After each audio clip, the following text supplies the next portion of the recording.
What's up, guys? It's your host Spartanic Arts DxD back with another high school DxD related video. Today we have What If Issei Was Abandoned Part 7. Once again, let's please try to hit that 1,000 like number. So if you're in this premiere right now, go ahead and hit that like button. And if you guys want to know exactly when I upload / my upload schedule, click the little blue button right next to the subscribe button. Thank you so much for the support. What If Issei Had Ultra Instinct is in the works, and that will follow up with the Goku series or the Naruto series.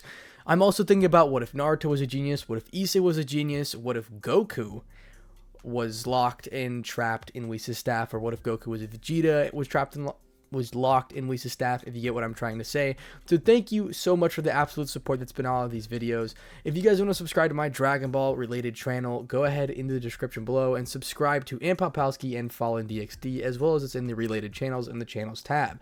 Also, without further ado, let's thank my balance breakers. Rob the King, Lachlan Yates, Atomic Warlord 58, Crumbling Darkness, Fear, Aunt Lewis, The Beast YT3, Colex, Josiah Baldwin, Jordan Pacho, Mazaku, Dr. MLG _ The Bomb, Asimodus, Grimfire Shot Gamer, Keep Saying 21, That Round Guy, Dragonlord 003, and Zero Fusion. Thank you so much for becoming a balance breaker, which is the highest membership tier. Shout out to my limit breakers. You guys also get to know when I upload every single day. So thank you so much for the support, and without further ado, let's go ahead and get into Part 7. Chapter 5, The Other Side of the Coin. 2 months after the war. Since the end of the war against Rizavim and Quillipoth, faction affairs became rather tense. Well, they were almost exterminated, so one could guess how many troublesome things needed to be done, and because of this, the situation in the entirety of the underworld wasn't good. Many revolts occurred, some because of the formal influence of the old Mao faction, while the others because of the response of the government at the threats they received from Quillipoth. The second ones were most easily dealt with, but the first ones weren't. That thanks to the influence of the old Mao faction, which was far more deeply rooted than they thought. The Yonde Mao had to work overtime to get things done. Some of the problems were solved in simple press conference while answering the questions of the masses. Questions like, why didn't you alert the underworld? Or why you let a group of kids resolve the issue? A few of the questions hurt far more than they thought, but things needed to be done and they had to be done right. The more violent revolts in the underworld were orchestrated by extremists who supported the ideals of the old Mao faction, and because of that, a more direct approach was needed. Therefore, a response team was created, and some response team was the volley team. After the war, and thanks to their help during the whole lot of it, their crimes were pardoned and the members of the team became famous celebrities across the supernatural globe. They were similar to a rogue group which protected the people from the extremists, and at this moment they were coming back from a mission. Volley. Why are we exactly doing this? A monkey yokai asked the silver-haired youth. Because we have nothing better to do, Byoko. The silver-haired youth answered with a neutral voice. Ever since the battle against Azidaka, he became more expressive, but many of the years of talking and acting like that were hard to remove. True.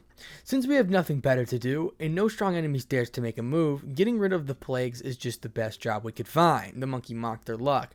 The monkey was wearing an old-style Chinese armor. He held a black bow, almost as tall as himself, in his right hand, while twisting, turning, with clear experience in his movements. The monkey had sheer black hair and pitch-black eyes. His whole body looked fit and ready for combat, but the relaxed posture he held gave him an air of being far too carefree than uncaring. Byoko, think about it as training. A blonde-haired man with royal blue spectacles replied to the comment of Byoko. His outfit was an old-style, noble-looking gray suit, but not a single wrinkle was present on it. He had deep blue eyes and gave the aura of a nobleman, and close to that of a king. He was tall, standing 6 foot and 3 inches, a little taller than Volley. His whole body looked lean and rather skinny. It seemed to be built mostly, if not at all, for speed. His name was Arthur Pentadragon, the descendant of the King of the Knights from the tales of the Knights of the Round Table. Yeah, but it still doesn't change the fact that we are errand boys, and without the girls here anymore, it's boring. Byoko stopped spinning his bow and stabbed it on the ground. The silver-haired youth didn't speak, apparently not concerned by his comment. He was only looking over his shoulder at the scenery behind him. A castle stood there. It was rather destroyed and appeared to be extremely old, not human. According to the information given by the current Lucifer, a den of rebels made a base that they were extreme to them. The look in their eyes of the Lucifer as he gave them their mission was something none of them would forever forget. After all, the castle that was that of the extinct house of Macharosis and extremely close to the house of Grimmery.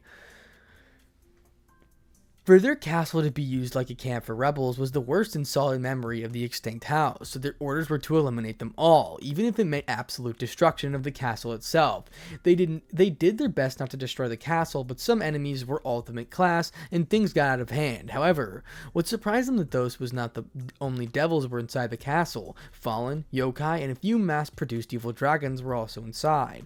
So they found out this place was a base for the remnants of the Quillipoth. Soon, they will need to go back to report the actual Lucifer about their discovery. What are you thinking about, Volley? What are you thinking, Volley? Arthur asked the silver-haired youth. Right now, he was just too quiet. Nothing, Arthur, just thinking about the castle back there, Volley replied, while looking at the fallen castle. After the war, as a strategy to demotivate the followers of the old Mad faction, especially the ones who followed Rizavim, his story, of course with his permission, was published for all to know. Doing that made him feel like a weight was lifted off his shoulders. He had nothing to hide, and if making his own story was known to the underworld managed to make him more people leave their cause, he was glad to do it. The fewer people that experienced what he did, and the better it was. So what now, Volley? Do we go back? Byoko asked the leader, getting a nod from him as the only answer. Seems like I really changed a lot from back then, Volley thought to himself, while turning his head back around, walking away. Maybe you influenced me more than I thought. Issei Hyodo. A small smile appeared on his face, and as his thoughts went to his rival, he was patiently waiting for their rematch, but for that to occur, they still needed to train and experience more things. Reaching the former entrance of the castle, one could see that the building was at the back. Although no flames were seen, it seemed as something lit up, making it glow within the eyrie. Red light, that was kind of creepy. The castle was light purple, as his main color of hint of red. It was tall and imposing, but since the location was rather destroyed of the huge craters cuts in the terrain filled with holy energy, it looked rather bad as if the war occurred in the place. Macharosis was dissipated as a wolf with griffin wings, and a snake tail who was also strong, undefeated warrior, so the castle, as a sign of that, looked like the ones in the medieval era. Extremely fortified, and with thick, tall walls as well as unbreachable defense. Any location inside the gate of the castle was an advantage for the ones inside of it, so if it was wanted to siege it, it would prove rather difficult. Clearly, they chose this castle because of that. However, in front of these three, the defense didn't work as effectively as they thought. The gate was somewhere around the place. When they first entered, Byoko kicked it down. The walls and the nature in the place were light purple, following the same color scheme as before. While reaching what they thought was the entrance of the castle, they left just like they came in, through the main gate. After a couple of minutes, Volley decided to make a magic circle back to the city of Lucifid, which were all the leaders were located at, but something unexpected happened. Crack! The magic circle shattered at the moment it was made. Seeing that because of the dense energy in the area, the circle was basically impossible to do, Volley stopped trying and looked at both of his friends. Huh? It seems because of the natural magic particles in the surroundings, I cannot make the circle without spending some time. So let's move ahead. His strength in magic was during battle, not for these tasks. If just LaFay was here, then we wouldn't have this problem, Byoko yelled, while feeling slight anger at the predicament. Both of the girls were gone, and from the team, according to Arthur, LaFay was also called back by the Pentadragon House. The reason, unknown. If only my sister was here. Full with regret, Arthur was feeling disappointed. Really a syscon, Byoko thought as a half glared at Arthur. By the way, Volley, do you know why Kuroko, of all people, left? Byoko turned his head towards his leader. Both of his hands were crossed behind his head. According to her, she wanted to do something else with her life, to impress my rival and change for the good. After all, her sister already knows the truth, and the man she loves has a rather high position. So stay by his side. She went to the leader of the yokai and asked for a favor. Volley explained to Byoko, who didn't seem to know. And since she's a Neshishudo, an almost extinct yokai species, she was proposed to be an ambassador. Arthur completed his explanation. Volley nodded, as did Byoko.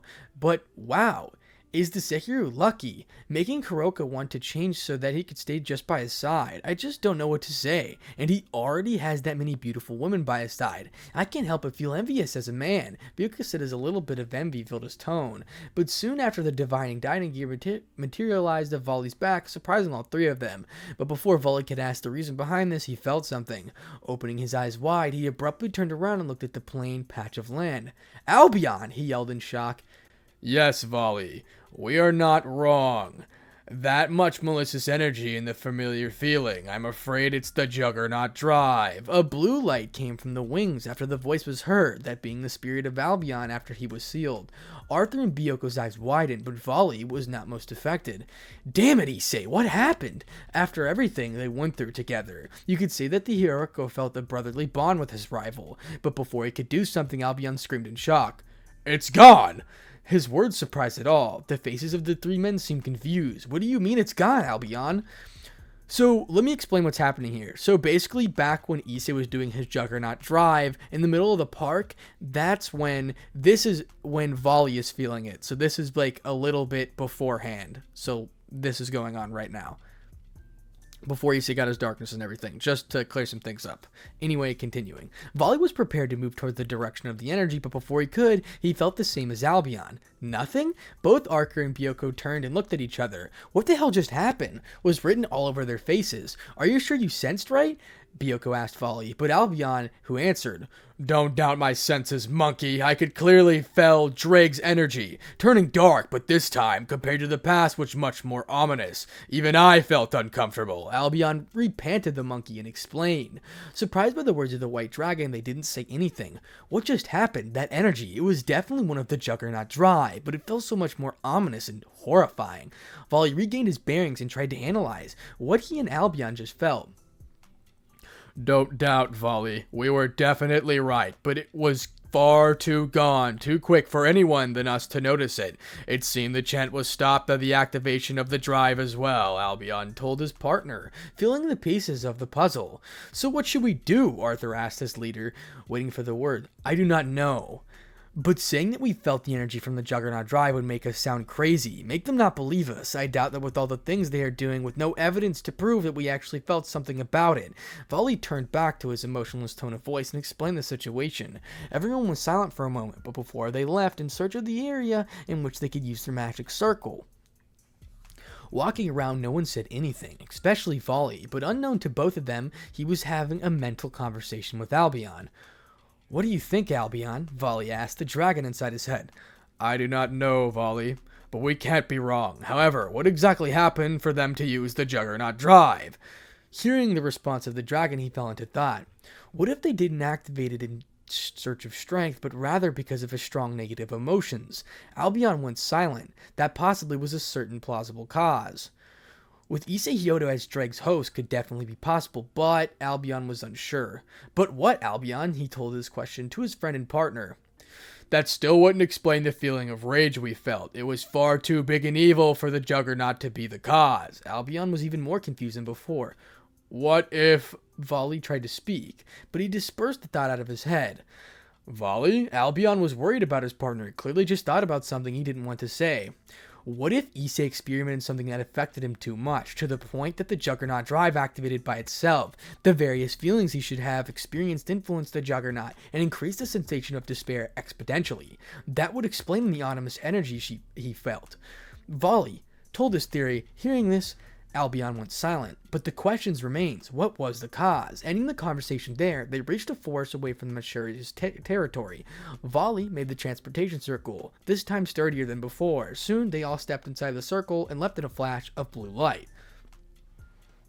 Arriving at one of the capitals of the underworld, the three appeared on an empty street. The difference between this city and the ones in the human world was only the purple sky. Aside from that, one couldn't identify anything else between them. Streetlights were all over the place, and the roads used by the car, whatever magical vehicle they had, was completely empty. Soon they saw a big castle at the end of the street. The difference of the one in the mattressless territory was that this one looked like a capital back in the USA.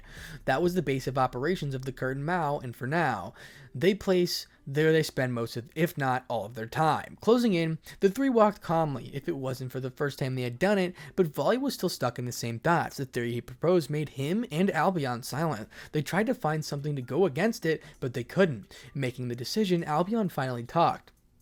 Volley, I'm afraid that should be our answer. His tone was dead serious, forcing the current Hiyoko to nod his head. Climbing up the stairs of the capital castle, they reached the entrance. The huge attack wooden door covered their view, but from top to bottom door filled their sights. Aside from the door, everything else... climbing up the capital...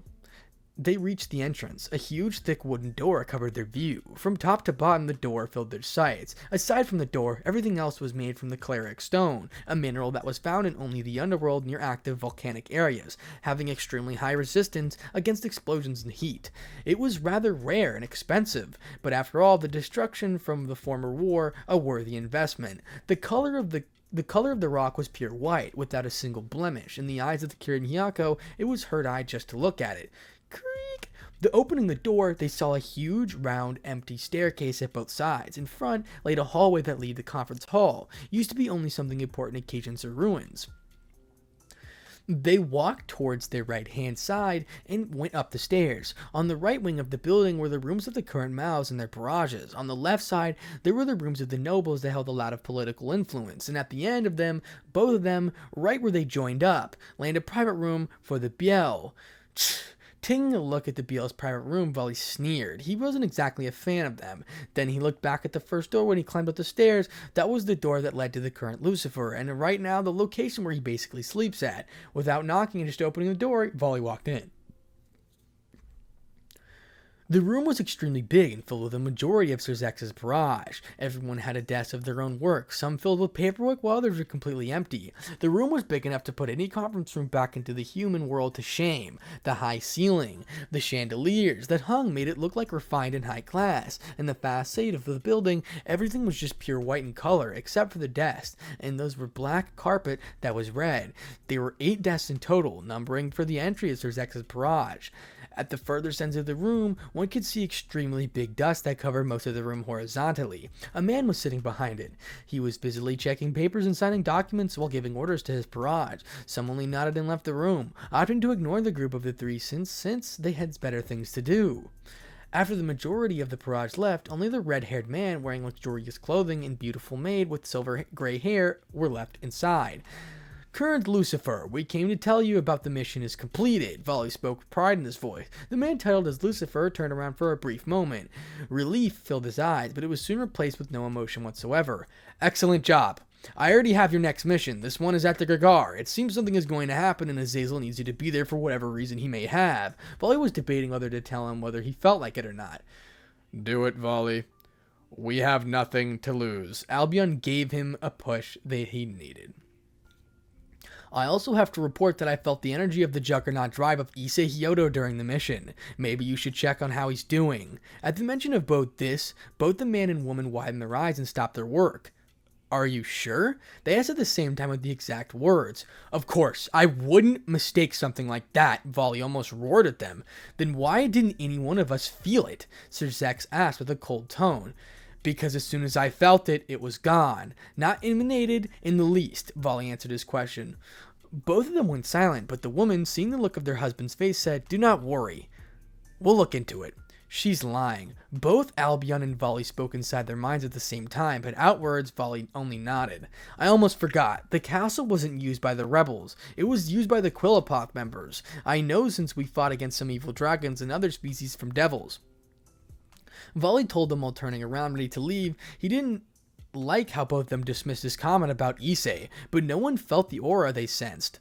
So there was nothing he could do. Also, they were really busy with all the things that happened, so an investigation was a difficult thing to do. Good. Now prepare for your next mission. Azazel wants you to be there as soon as possible, Trihexa ordered the 3 men. Walking through the main door, the 3 of them left. Sensing them leaving the building, the Mao asked his wife in concerned tone, Graphia, do you believe what he said about Issei? Worry clearly in his voice.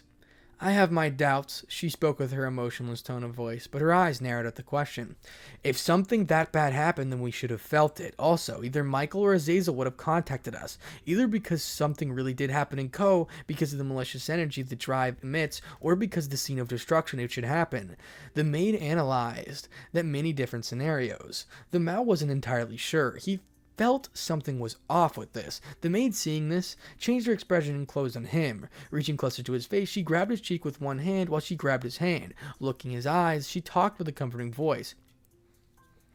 Sir Zex, trust me. There's no way that Issei have activated that. What reason would he have? He's already far stronger without it. And unless something happened to him, which I doubt, since Rias and the rest are looking after him, then there's nothing to worry about. Whatever she needed in regards to Issei, she would have contacted you since your magic circle is secure just in case of anything. And she's one of the few that can contact you during this time. Grafia comforted him, just like a sweet wife would. He seemed better, but in the corner of his mind, the thought still annoyed him. Don't worry, in a little more than a month everything will be solved. At that time, if you feel unsure, we can go visit him. I bet he would like it. Grafia continued her soothing, making the Mao feel better. You're right, Grafia. There's nothing wrong happening. Everything is just good as it can be. The Mao spoke with a smile on his face, not knowing how the certain brown-haired boy was screaming in grief. Volley and his team left the Mao's office, but felt something terrible occurred. Something did happen and he knew it. Although the rest didn't believe him, he just knew. Well, there's nothing I can do. Like always, he will find a way to solve his problems. He always manages to do that and amazes at the same time. Volley dismissed the thought inside of his head. Nothing will come from worrying over it.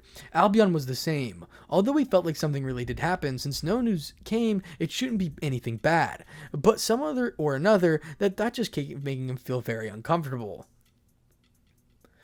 Volley, maybe we should tell Azazel. He should know if something happened. Still anxious, Albion proposed. Volley felt the same. He just wanted everyone to know just in case something... You're right, Albion. I'll tell him. Volley made his mind as he walked down the stairs of his team. Opening once again the enormous wooden door, they stepped down and walked down the main stairs of the building.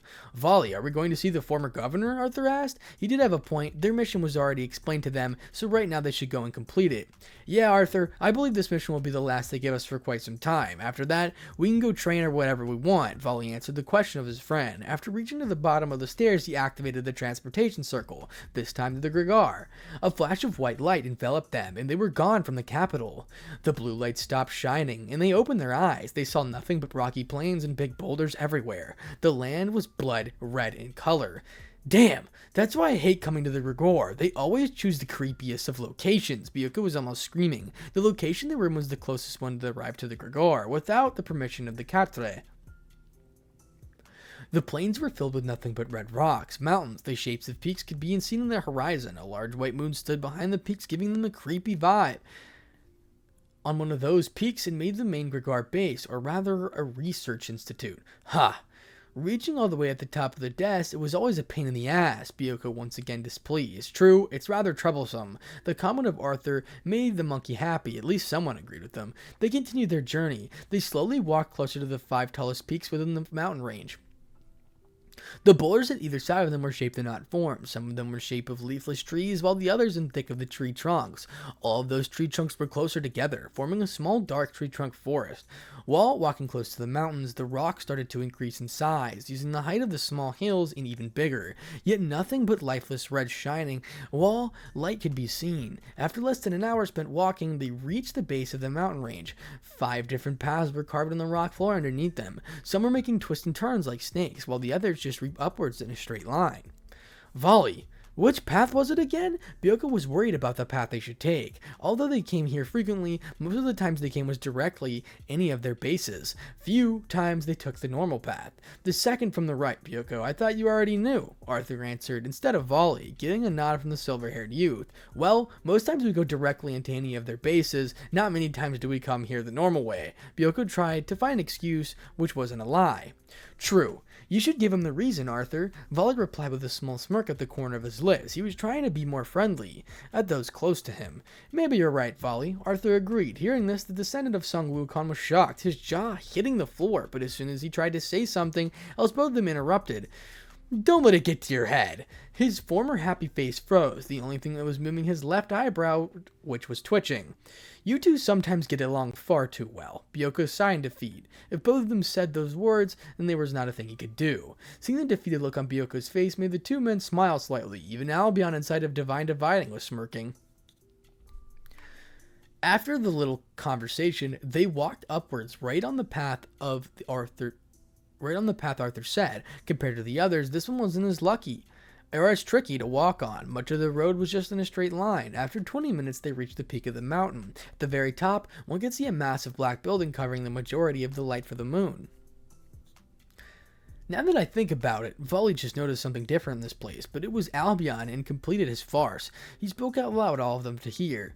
The moon is anew. He noticed the change in the territory. Both Byoko and Arthur went stiff. They didn't notice the creation of the new moon. Since they were always in the human world or the underworld from the devil's side, they grew accustomed to seeing the sun and moon. Of course, there was no moon here before. Arthur made the comment with a calm voice, realizing the change.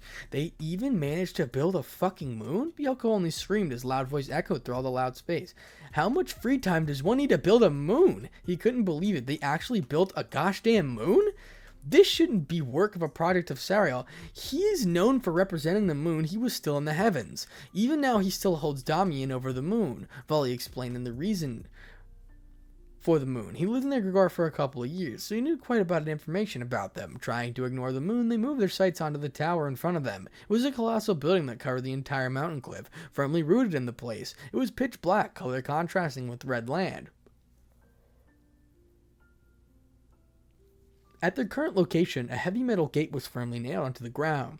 However, the gate was left open. Perhaps they were expecting them. After crossing the steel gate, they got much clearer vision of the building. It was hundreds of meters in height, as high as the eye could see. It was definitely complete with several famous skyscrapers back on the earth to defeat them, windows symmetrically placed on the front of the building, covering almost all of the building's facade. At the base floor, where they knew how there was nothing to expect extravagant, blood-colored door with yellow frame on its edges, signed that read, Gregor of the utmost respect. Soon, black radiant pillars stood around them, giving the entrance and building itself as an indestructible feeling, as if the tower wouldn't fall no matter what. The three of them walked near the main door. As they expected, the door was magically opened. They were expecting us, Volley. Albion mentally said to his partner. Volley only nodded and crossed the door. Right now, they stood in the same lobby, a really luxurious lobby. A desk was placed right in the center of the room. Only piece of furniture that was present. Behind it, a woman was standing with a graceful smile on her lips. Without stopping their walk, they reached the desk and Volley asked the woman behind it, "We came here because Azazel called us." The woman at the reception desk nodded her head and replied with a flirty voice. "Yes, he was expecting you. Please follow me," she told him while looking at leaving the desk, swaying her hips sexually as she walked in front of them. Byoko was the only one that stared. Couldn't be blamed, he was a man after all. Reaching an elevator, the woman with black hair, 3 pairs of wings dressed in a business suit, pushed the button. The door of the elevator opened up and the 4 of them went inside. Many buttons that reached the ceiling were placed on the right-hand side of the inside of the elevator. They were divided from 1 to 3 digits. It seemed the building was taller than they thought. She then pushed the button labeled 86. After that, the elevator went up.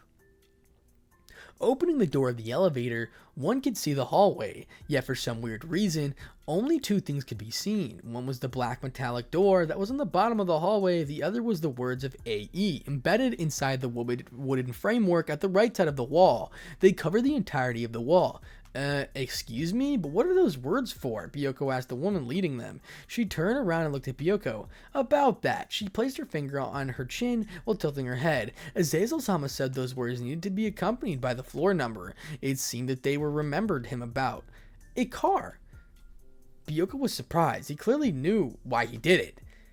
"How much of a kid do you need to be?" Byoko screamed inside his head as he remembered about a certain show he watched some time ago. He hummed a tune while walking side by side with the others. After some brief seconds, they reached the door and the woman at the side knocked on it and left as they walked back to the elevator.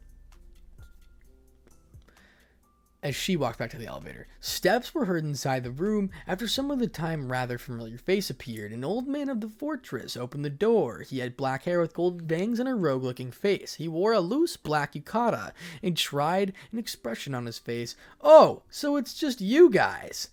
Has this time already arrived? The former governor invited them in with a goofy smile on his face. They looked at each other with suspicion in their eyes, but they only shrugged their shoulders and walked inside. Inside of the room was a luxurious apartment, but many different blue pens and papers were scattered across the floor. A door left was slightly opening, revealing a modern-looking laboratory. This seemed to be Azazel's personal space and laboratory inside the Gagar. Ha! Ha ha ha! You will all like what I'm about to tell you, but first you need to tell the others, Azazel said with a smile. His tone made Volley suspicious. He decided to ignore it.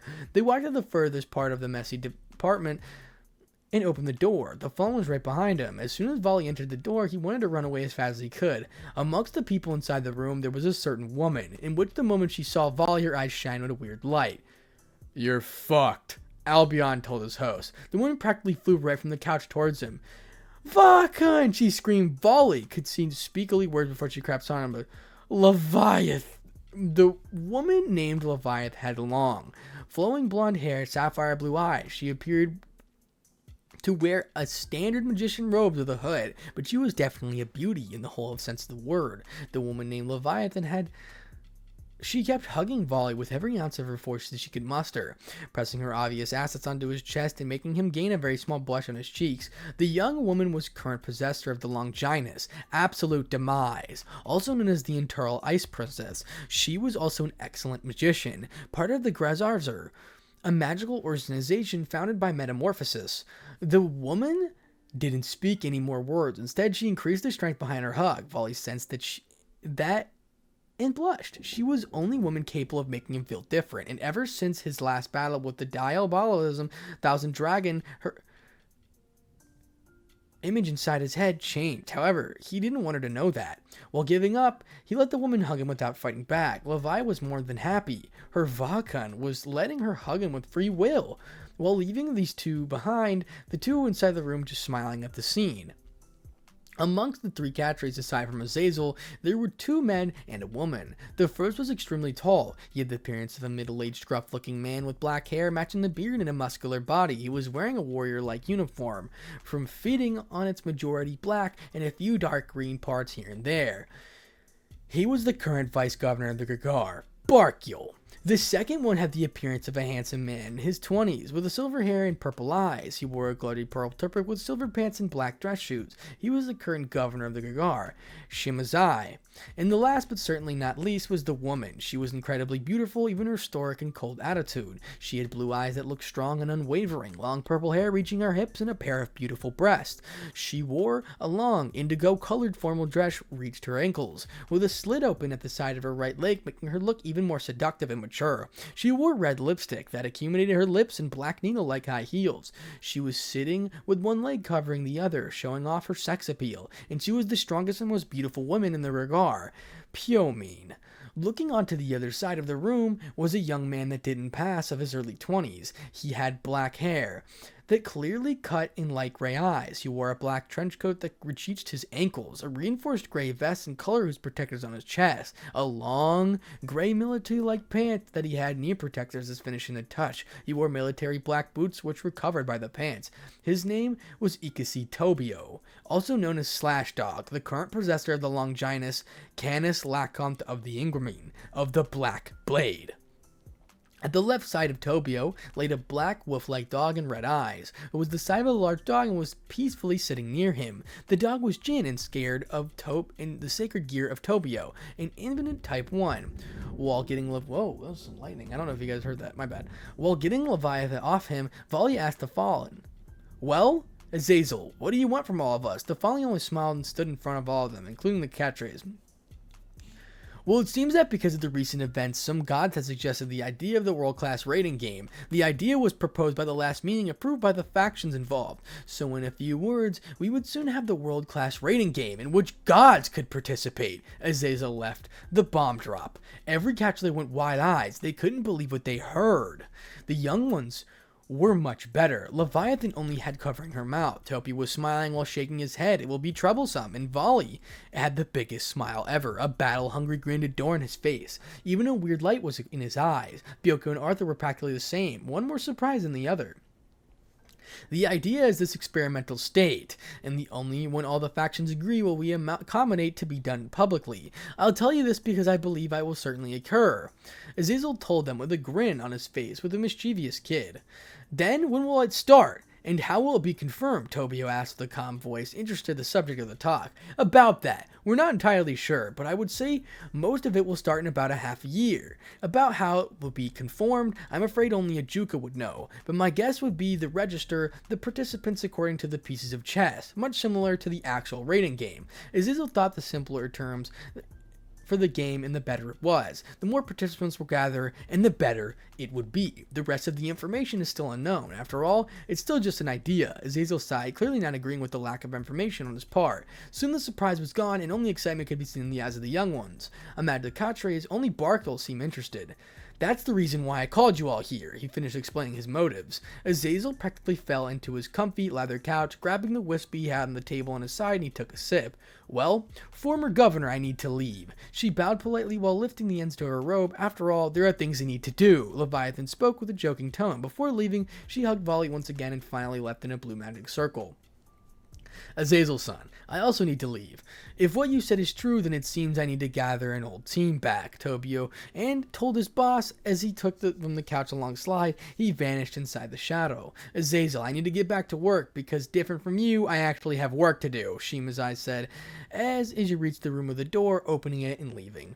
It seems I need to train. See you later, Azazel, Barkville said, and his goodbyes disappeared in a flash of lightning. Ha! It seems more paperwork is going to be needed. With a tragic sigh, Pyomin stood up from the couch. A hand was over her head, maybe trying to migrate the headache she had. Without saying a goodbye, she walked out the door and left. Azazel was still sitting on the couch, drinking his whiskey. He then looked over at the three young men in front of him. What will you do? Intrigued by what they would do, Azazel asked while straining his whiskey with one hand. Search for more teammates and train, Volley answered instantly, and turned at his friends. For now, we need to get stronger, so we should start training. Byoko, you should go to Mount Hyago. Maybe we can find to convince the rest of them. Byoko nodded his head. He was mentally preparing himself for what was coming. Arthur, go back to the House of Pentadragon. We will need LeFay for this. Volley ordered Arthur. His response was the light in the glasses of the young man. Going to see his little sister excited him. I'll stay here at the Greggar to train for a while. After that, I'll contact you. Without wasting time, both of them headed outside, already leaving to finish their missions. Volley, let's not forget about Drag. Albion remembered Volley. He widened his eyes and visibly nodded. Azazel, during my last mission, I felt an energy of the juggernaut drive of Issei Hyodo. I believe you should investigate a little. Azazel was so surprised that he almost spat his whiskey, but he quickly calmed down. Many logical reasons of why it didn't happen came to his mind. Volley, that's impossible. The energy would have been felt by us. Plus, vigilance is in code 24/7. Plus, Issei is with the girls. Even if something occurred, they would contact us immediately. Akano to Barkville and Rias to her brother. There's security in the area, so you shouldn't worry. Azazel explained his reasons why it was impossible for something like that to happen. That was much more malicious energy and emotions. Even if we would have felt it, he thought. The girls would have contacted any out of us of the three biblical factions. Even in the worst case scenario, the news of the destruction town of Ko have arrived hours ago. Plus, what would make Issei want to activate it? He already surpassed that form some time ago. The girls and his friends are taking care of him, so it's impossible for something like that to happen. Azazel was in deep thought. He then noticed how the silver-haired boy was gone. He left in the middle of his thoughts. Huh! Why did all that work accumulated? There's so much I can't even focus on my projects. Even my own magic circle is completely blocked for me, Azazel said as he downed his whiskey, but soon he remembered something. Ha! If I did, I wonder what would think about my voicemail. Azazel laughed of nothing, noticing how his predictions about Issei would be terribly wrong. Time skip 1 month later, the day Issei did the ritual. The days went by soon after another month ended. The different work of all the factions was still piling up, but this time in less amount. Today, however, was the day of the meeting with a certain faction, and all the leaders of the Alliance will be here, of course, without the bodyguards that didn't need them. The reunion will be held in the Underworld, the capital of the Lucifid, inside the spatial room, which was inside the capital castle. All Pantheons will be gathered there. Hereby, this reunion was top secret, among the top secrets. After all, an isolated faction will finally come back to the world. It seemed that rather the fight against the beast, they are no longer wished for solution, and quickly sought for a treaty with the rest of the factions, proposing the reunion onto the Alliance. The almost apocalypse caused the Celtic pantheon to change. Inside the huge pure white building that held no blemishes, nor black spots, inside the hall, used for only extremely important meetings, a few people were already there. Even it was still not for the time for the meeting, the location was enormous.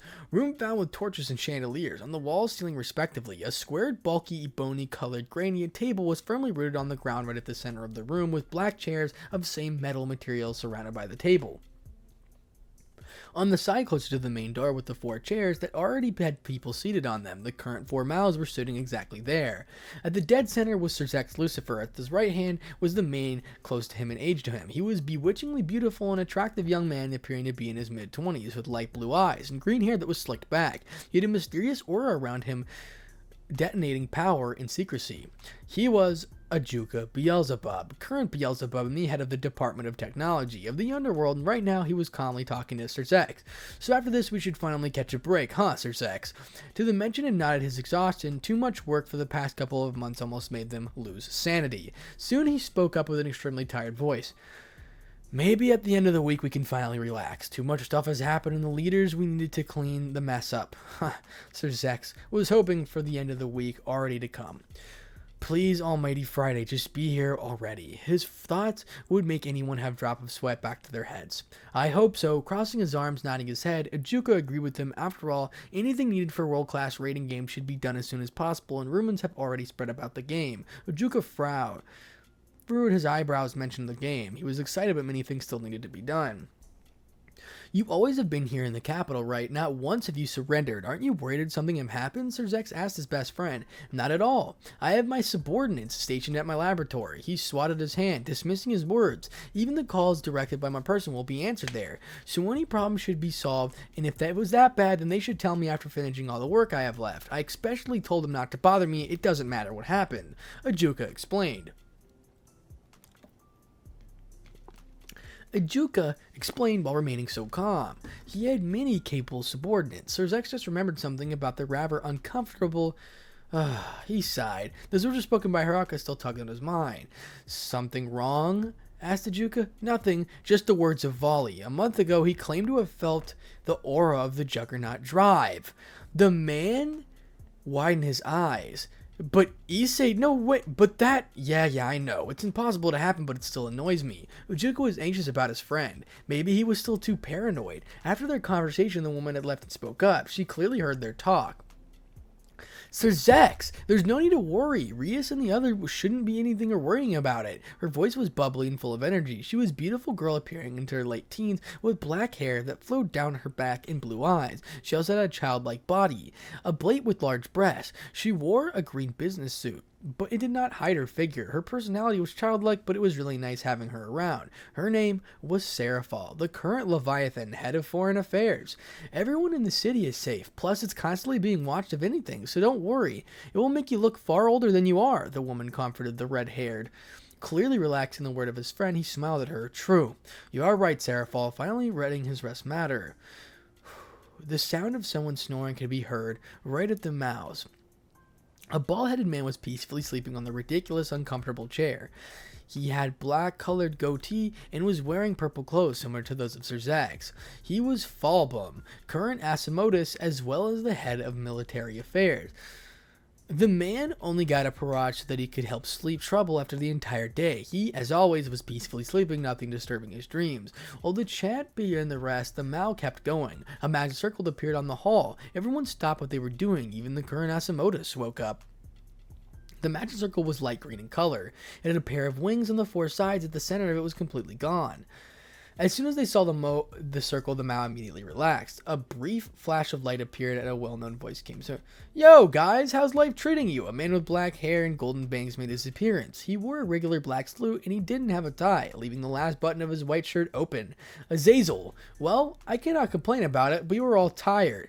Sir Zex answered the question of Azazel. Yeah, things on our side are pretty hectic, so you could say I understand you. Azazel had a tired face. It seems that things were really bad on his side as well. Azazel just sit. Anyone could come in any moment and talk about how tired you will leave a bad impression. A man with white hair and knowingly looked at the fallen. He was handsome while wearing a complete silver suit with white dress and pitch black tie. He was Shamazi, actual governor of the Gregar. Jeez, Shimazan, least relax sometimes. If you continue like that, I'm afraid you will get gray hair ahead of time.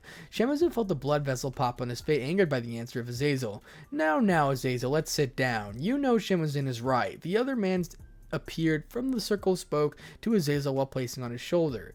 The man was not only wearing his usual training clothing, black tinge of green. He was Barkil, the lightning god of the current vice governor of the Gagar. Fine, I'll do it. I understand. Azazel accepted the proposal of Barkil and walked on the other side of the table. There, 3 chairs could be seen left of the current Asimodeus. We'll talk later. While waving his hand, walked another 2, sat down, and left to the Shemazine. Not much time passed after Shemazah scolded Azazel for being too carefree. Barkil had a smile on his face while seeing the scene. He remembered the past times. He is far too carefree. Don't you think, Sir Zex?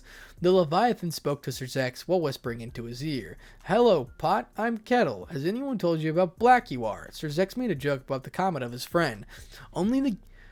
Only gaining an adorable pout from her, which a punch on the shoulder. Ajuka, at the side, was doing his best not to giggle. Why are you so cruel? The young woman scolded him. Angered by the comment he just did, the pout was still visible on her face, making it look adorable. Asimodeus went back to sleep. How could he do it so fast is a mystery. Sorry, Seraphal, I couldn't help it. With a tense smile, he tried to calm the mout down. Not wanting to giggle even more, Ajuka, his face turned away from a comical scene. Not long after the magic circle made its appearance, this time was on complete opposite of the side table. An uncomfortable energy for devils spread around the entirety of the hall. The circle was white in color. It was resonant of the angels. His wings was glowing in yellow light and giving magic particles off the same color. It was a shape similar to the fallen, but it was many angelic symbols spinning the utmost layer of the circle. The meaning of the symbols kept changing from love to hope, from hope to strength. The language was Echochan, and a language written by the diary of John Dee, used for magical practice. From the light the circle gave off, the 2 figures made their appearance, a man and a woman, both of them wearing pure white clothes. The man was wearing pauldrons on his shoulders in a bright gold color and a red contrast. He had golden halo, and 12 golden wings sprouted from his back. Ranked as a seraph. He has the appearance of a handsome-looking man with long blonde hair and green eyes. His name was Michael, the leader of the 4 great seraphs in the throne of heaven. It's good to see you, everyone. With a kind smile, Michael spoke to the rest of them inside the room. He hid his wings and walked close to the table, where 2 chairs were specifically left for both of them. He walked closer and sat on it, then turned around and talked to the woman that was here with him.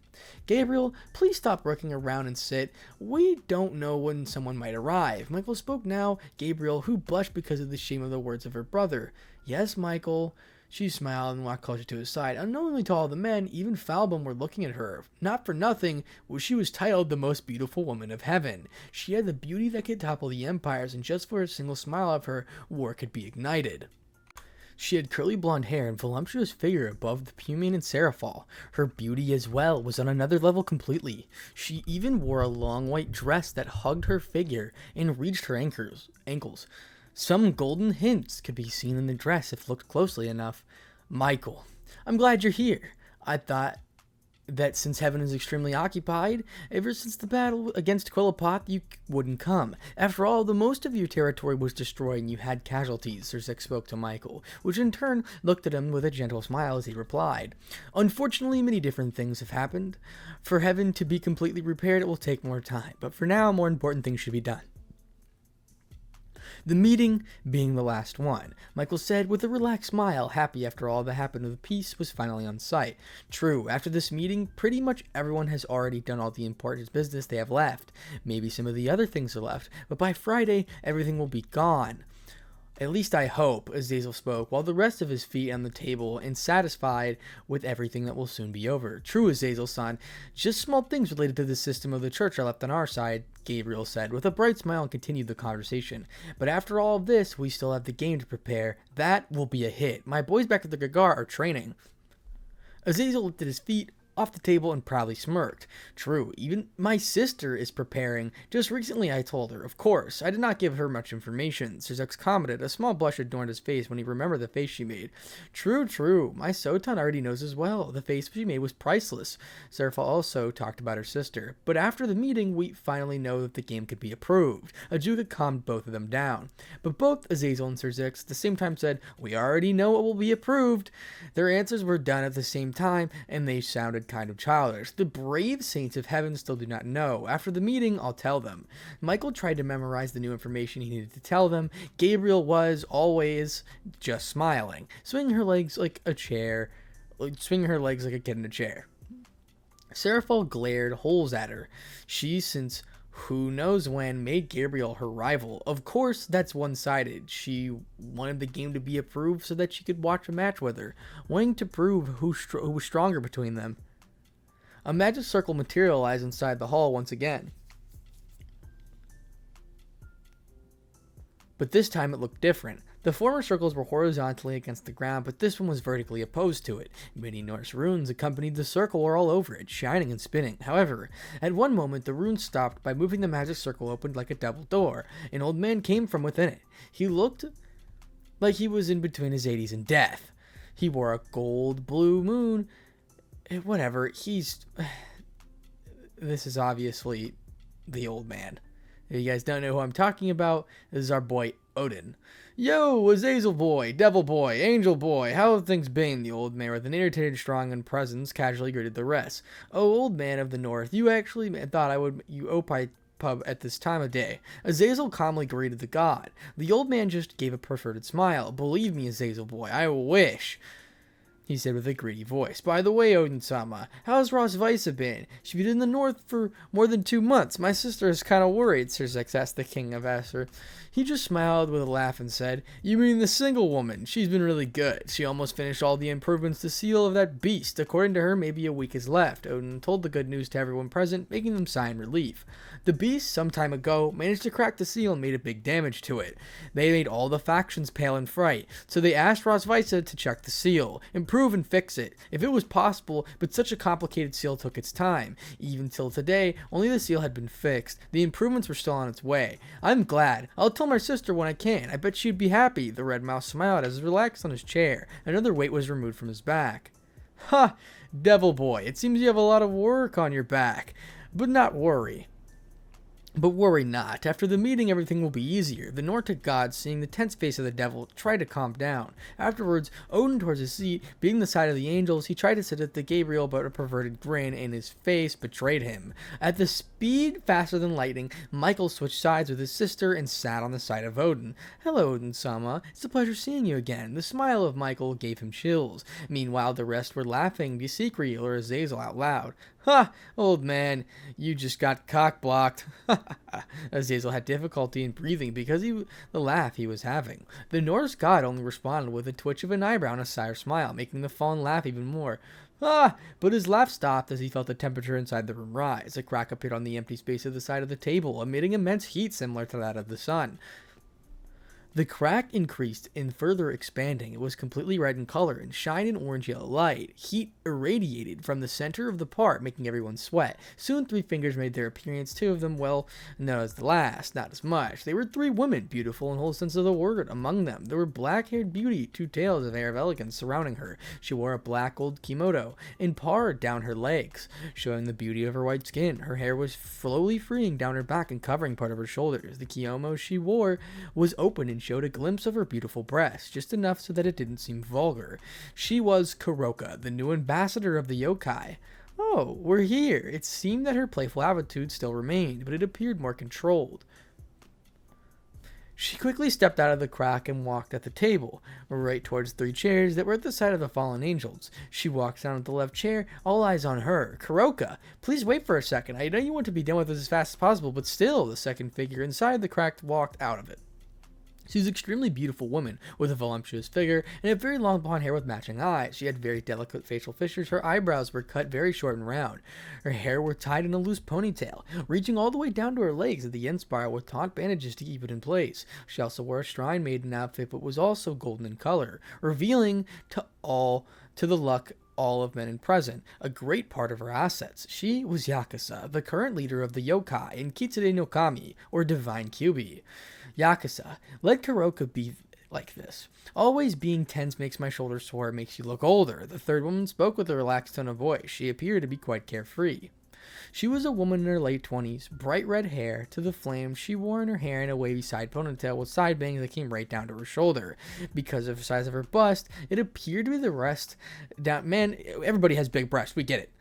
She looked extremely beautiful, and her golden eyes seemed to shine like flames. Her clothing was a traditional Japanese kimono that's similar to Kuroka's, was open right at her legs, letting her flawless white skin be seen. The color of the kimono was gold, designed in the shape of the small suns could be seen all over it. Her obi was mainly red with a hint of black, creating a contrast that accumulated her slim waist. A small, hand-sized mirror floated behind her. It was pitch black in color, and around its circumference it had different blue jewels. The woman was the second god to arrive, current chief of Japanese mythology, Amaterasu, goddess of the sun, an extremely powerful woman. Oh my god, it's Itachi's book. Being among the top 20 of the world ranking. The mirror behind her was Yada no Kagami, capable of reflecting any kind of attack, a treasure of the Japanese mythology that specializes in defense. Yes, Yakuza-san, just like Achan said, you need to relax. The comment of Kuroka and the giggles of Amaterasu made her pop a vein in anger. Before she snapped, Amaterasu stepped in. Nini, Yakuza, we have more important things to do, so please relax. While moving her hands, Amaterasu tried to con Yakuza. Amaterasu, you're too relaxed, exactly like Kuroka. Please take these matters more seriously. Yakuza tried to scold Amaterasu, but she just smiled and tilted her head, getting another tired sigh from the yokai. Giving up, Yakuza walked close to the table and sat right on the chair, leaving the center of the one for the sun goddess. The three sat down and talked amongst themselves, but soon enough, Amaterasu spoke to Sirzex.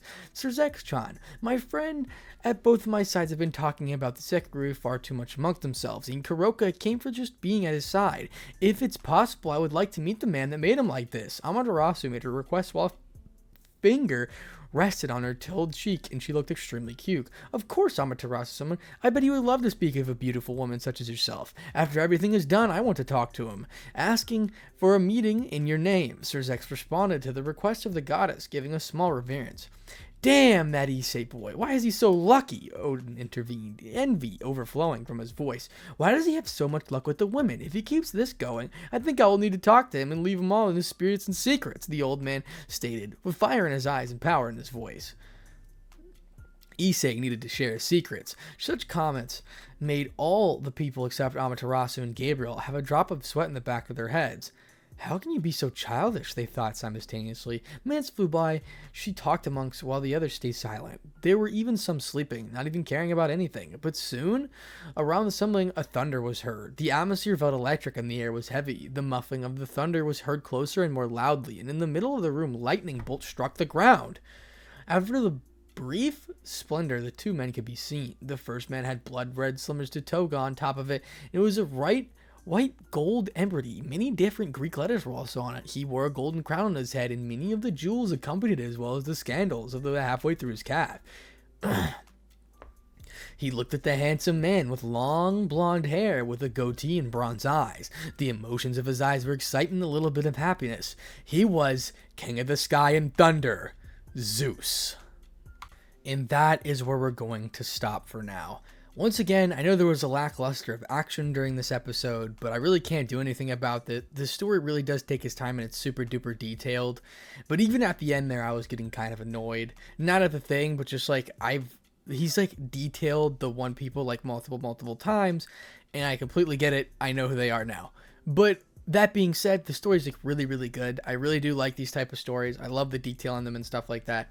Obviously, I'm giving you guys like hour-long videos like every single day. Super duper hard. My voice is on death's bed, as you can tell. It's kind of rough. I don't know if you guys can tell this episode, but thank you so much for the support. It's been absolutely amazing. Remember, what if Goku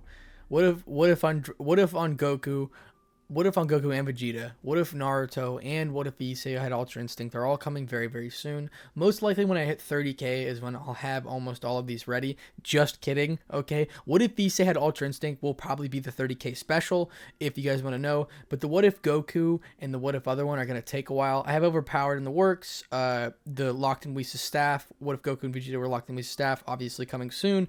And then what if Naruto was a genius as a possibility? It seems like a lot of people are into that. also What If Issei Was a Genius is one I would like to do as well. So thank you so much for the support. Of course, remember, once again, thank you to all my balance breakers. You guys, one of you should totally become a balance breaker right now, or a limit breaker. That'd be super duper cool. I'm joking, you don't have to, but it'd be super awesome if you could do it in the premiere, because you know your boy's gonna be premiering this video. So thank you so much for the support on this series. Remember, please hit that like button. Okay, if you hit the like button and leave a comment, it shows tons of support. If you haven't already subbed, we're close to 30k, and when we hit it, your boy's gonna go crazy. So thank you so much for the support, and without further ado, Spartanic Arts DxD out.